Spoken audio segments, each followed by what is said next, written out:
Okay, here we go. Second portion.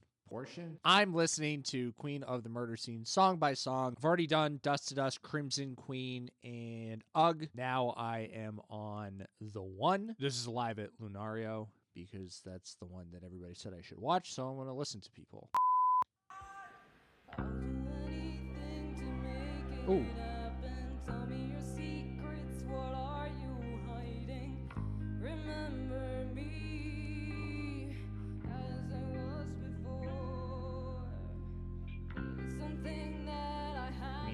C, I think?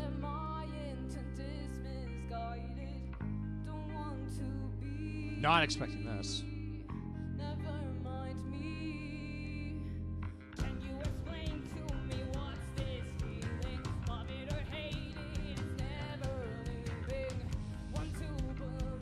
I just got very cold. Not like a bad way, but like chills, I guess.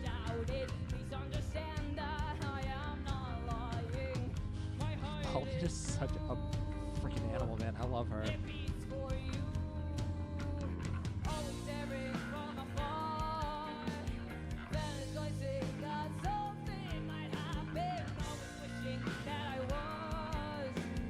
Watch it, Phil.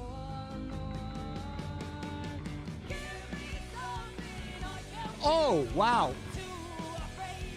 Oh, he modulated. Oh, I'm excited. I love modulation. It's so cool.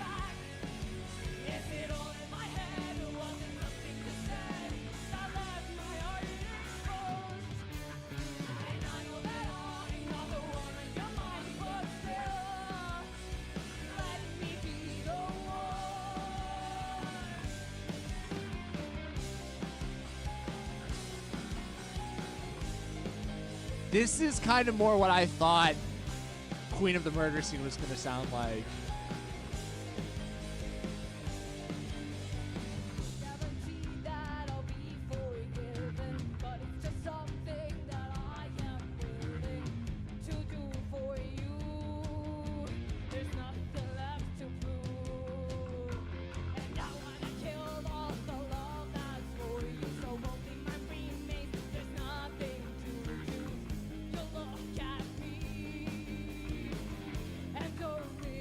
Oh my god, they sound so good.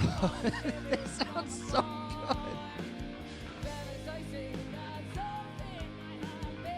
Alright, now I'm ready for modulation. Let me listen to this.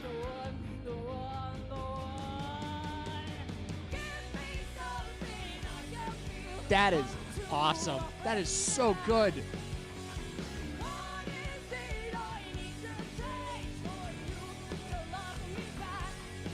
Oh, that's really sad. Oh, man.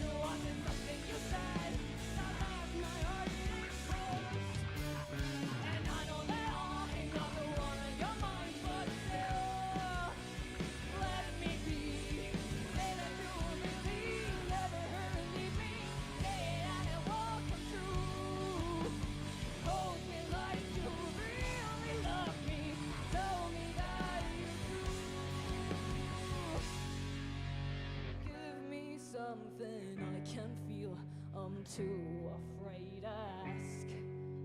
What is it I can hear the click track.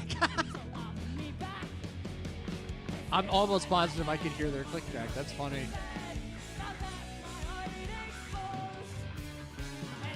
Ooh.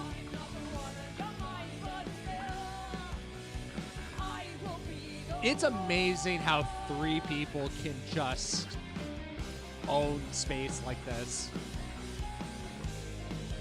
I love the piano too.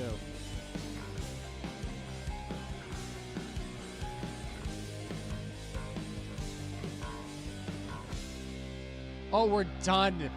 Oh, I'm like legitimately bummed that song is over. It just means I get to listen to it again. Hi, I'm back. I'm trying to get all my thoughts together, and you probably heard me say this a lot, but I do not know where to start with The One. I will start by saying I generally don't you know, just as a rule of life, I don't really have like favorites. I don't pick, you know, favorites, especially in music. Because for me, it's all very mood based. Of the 4 songs that I've heard off of Queen of the Murder Scene, this is my favorite. This song was so cool for a litany of reasons. One thing that I don't get to explore enough of, really due to my own laziness, is the lyrics, which is actually like more important for a lot of people than it is for me. But because the lyrics are in English as opposed to Japanese, which I'm usually listening to and talking about on this channel, I can kind of wrap my head around the concept more. I said, as I was listening to it, like, I just felt like cold. And I don't mean that like as this, it's not a bad thing. It wasn't like, oh, ugh, what's going on? It was like the tone of this song just like chilled my body. It might also have something to do with me sipping on an iced coffee. I would much rather give credit to the music making me feel that way. I think The One is the song on this album where this character is starting to really take shape. Because when I look through the lyrics in Crimson Queen, there is almost like, if you just read, you know, you are my fantasy and I don't know what that means, but I know that you bemuse my soul. Like, that's a very, like, that's lovely. If somebody said that to me, I would be like, oh, that person must really like me. But then as we get into The One, it's starting to become more like frantic, I guess. Obsessive. I want to kill all the love that's for you, so only mine remains. There's nothing to choose. You'll look at me and only me. We're certifiable at this point. I think this is what this character is supposed to be, or at least what it's turning into. So watching this watching the transformation of this character is something that I'm looking forward to as far as how The Warning tells this particular story. It's killer character development, and no pun there, but it's really cool that it's not just a song, it's not just a thought, it's like a bigger picture kind of thing, and then figuring out how you write a piece of music and then several pieces of music and how it all fits together. Like, I think that stuff is really cool, and I really appreciate like the effort that goes into telling a story like this. And this has helped me a lot too, but their video log, there's a lot in there. It is also a little tough for me to get through, as are most instances when 3 teenage girls are trying to tell you a story. It can get a little jumbled. On the piano. Wait, what? How does it start? Wait. Well, 2. I think Alejandra said like 4 words. She has other priorities to focus on here. After, we did a lot of versions for. There's one point where Paulina is explaining like how this whole thing sort of started, and she explains, she writes like as characters, and that this was a story about a character who kills everybody. I was just basically writing about a character who killed people, which is not nice. I know, I'm sorry, guys. And then they brought it to their parents, and I think it was their dad that said like, this needs to be a novel. This needs to be something. I think most parents would say, this needs to go to a therapist. We're making an appointment tomorrow. But obviously the mom and pop saw something in their 3 daughters and went, ooh, this is good. Yeah. Killing people. Yeah, we can work with that. Musically, I think I said at one point that like this, I guess, style of music, I think is what I kind of anticipated a lot of this would sound like. It's almost got like a rock opera feel. What was the chord? Paulina said she started the song, it was only piano and messing around with some chords, which I think was...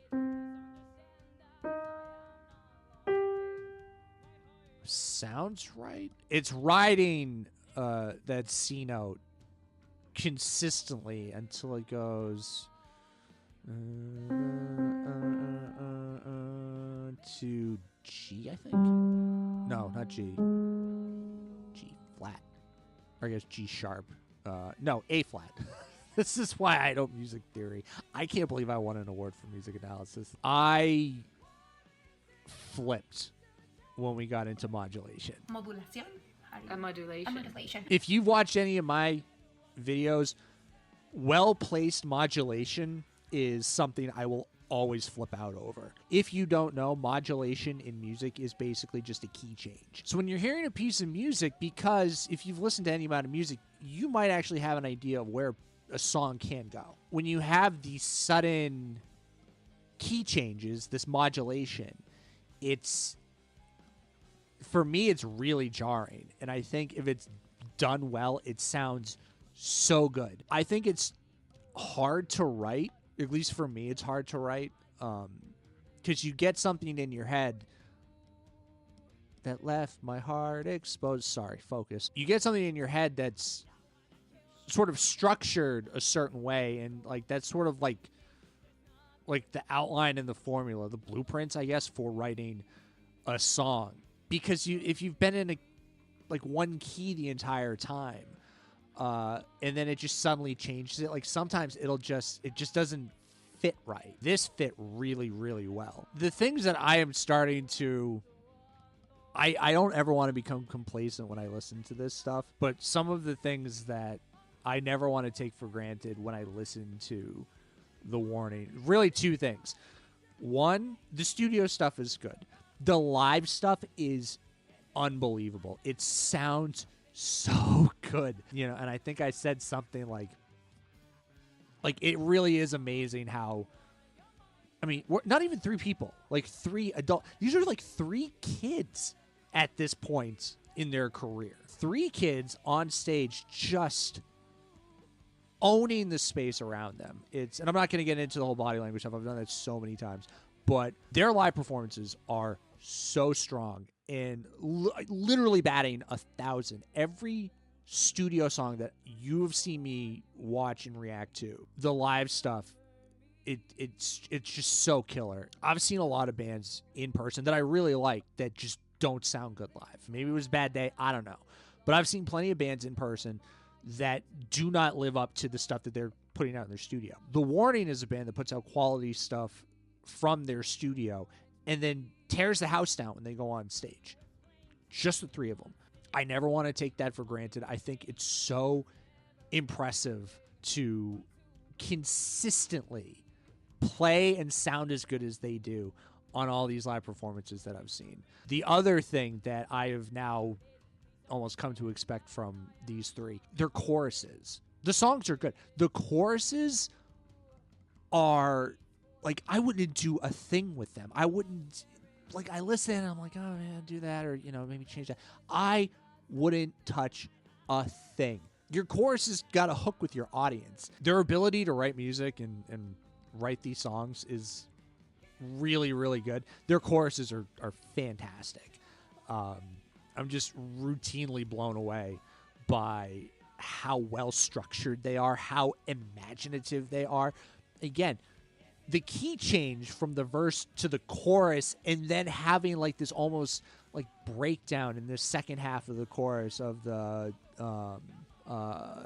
something you said, was it all in my head? Where are the flipping words that I cannot find because I closed out that tab? Is it all in my head? Was it something you said? It's kind of off from what the first part of that chorus is. Like, that's challenging. Maybe that's just a me thing that, like, when I think about music, I can't conceptualize in my head something sounding like this and then sounding different from what it sounded like before in the chorus. Now I'm looking forward to doing the rest of these songs because I think the one is, it's got to be up there with everything that I've heard from The Warning, which is still a very limited sample size. I think those are all my thoughts on The One. I suck at making these, like, digestible videos. I have a lot to say. I'm sorry. I do, though.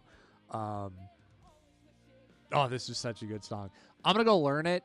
Of course, I'm going to do the bass. I'm always going to do the bass. I don't know about doing Daniela's parts as well. That was a lot of fun, by the way. I don't have confidence in myself as a guitar player, which is hilarious because I take lessons to be a guitar player, and I've been playing guitar longer than I've been playing bass. But I don't know, just the last couple of covers I've done, it's let's do both, and I've been fairly pleased with how they've sounded.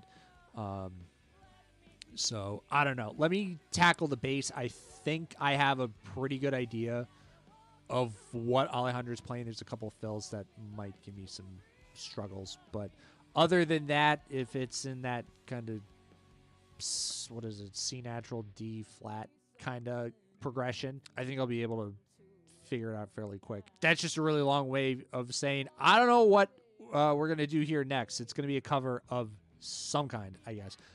So I'm going to go learn the one, and I will be back. For me, it'll be several hours, but for you, it's going to be just a matter of seconds. Watch how fast I go. Ready?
If you have made it to this point of the video, thank you so much for watching up until now. I had a lot of fun putting all of this together. I just finished recording all the cover parts, so now I'm gonna go mix it. I don't know what it's gonna sound like, but I hope it sounds good, and I hope that whatever was just before me talking right now sounds passable, adequate. I don't know. No, it's more for me. I like learning these songs, and it definitely gives me like a different level of appreciation for how strong the performances are from The Warning, because I honestly do not think like I could go and stand there and sing and play and emote and do all of them at like a really high level all at the same time. Put them all together, and that's what a rock star is.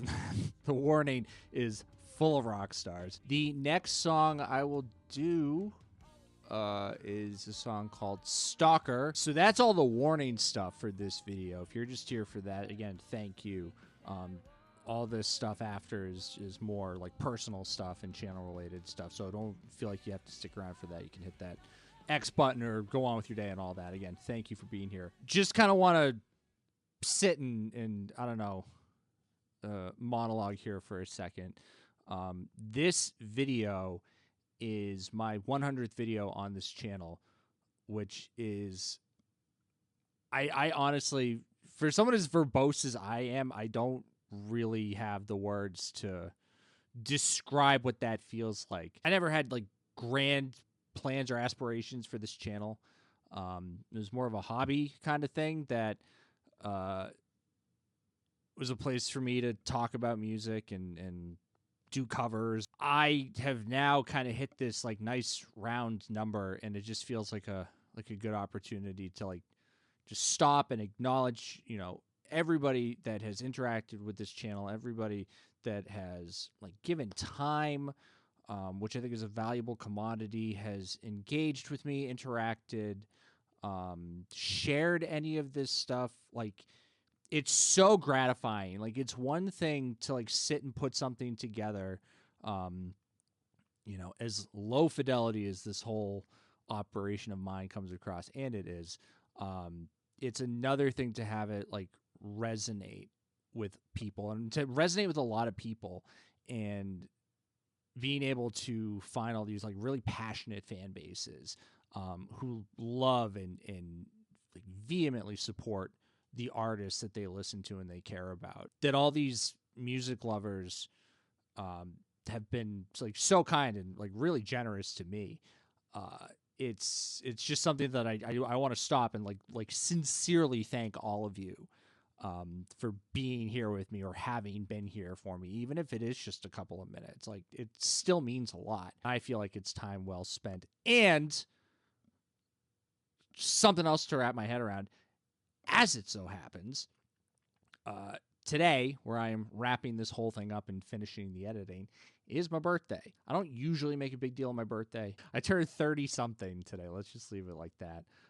Yeah, 30-something, and I still cut my hair like V from Cyberpunk. So that's just a choice that I've made at this point in my life. I don't know. It seems all kind of like wonderfully cosmic, I guess. And I don't even believe in that stuff. But how it all kind of lines up like this in this way, I think is pretty neat. So that's all that stuff. Feel free to follow me on any kind of social media, Twitch, Twitter, Instagram, Yomoda, at Yomoda, some iteration of that. I'm rambling. I don't know how to end this video. I've done 100 of these, and I still can't figure my out. I'm done. Thank you. Roll credits. I'll see you next time.